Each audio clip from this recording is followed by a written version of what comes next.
हम तो बस एक चीज चाहते हैं, हमारी आवाज उन तक पहुंच गई है, कल शाम को सब तक पहुंची है। जब पूरा देश सुन रहा है, दूर दूर के गांव के बैठे हुए लोग फोन करने लग रहे हैं, अरे भाई क्या हुआ, जिनको कोई पता भी नहीं होता।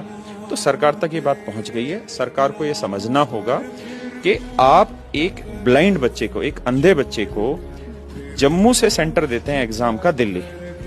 एक अंधा बच्चा जम्मू से दिल्ली आता है और जब वो दिल्ली आता है तब उसे पता चलता है कि उसका सेंटर बदल दिया गया है, दिल्ली नहीं, अब वो वापसी जाने लग रहा है। तो आप सोचिए क्या वो बच्चा देगा एग्जाम? नहीं। अब आप ये सोचिए एक बच्चा है या एक बेटी है, लड़की है और वो राजस्थान की रहने वाली है, उसका एग्जाम सेंटर डाल दिया गया अंडमान। अंडमान जाने का कितना खर्चा लगेगा? आज के टाइम में फ्लाइट भी करेगा 20-25 हजार रुपए मिनिमम खर्चा लगेगा। एक बच्चा जो 99 रुपए का कोर्स नहीं ले पा रहा है वो यूट्यूब पे पढ़ने लग रहा है। हमारे यूट्यूब पे सब्सक्राइबर क्यों है? कोई हम आप लोगों की तरह कोई न्यूज चैनल की बातें थोड़ी बताते, करंट अफेयर थोड़ी बताते, हम पढ़ाते हैं यूट्यूब पे फ्री खड़े होके वहां पे। तो बच्चा इसलिए हमसे 80-90 लाख जुड़ा हुआ टर्न मिले।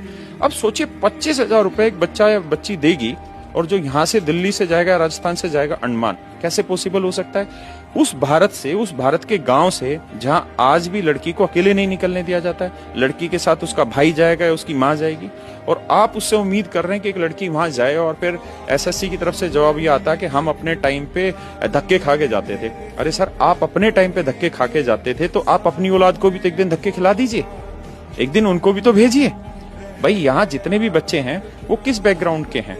कोई प्राइवेट स्कूलों के पढ़े हुए थोड़ी बच्चे हैं, सारे सरकारी स्कूलों के पढ़े हुए बच्चे हैं। तो अब इस चीज में तो मुझे लगता है कि कहीं से कहीं तक भी औचित्य नहीं है कि इसका कोई जवाब दिया जाए।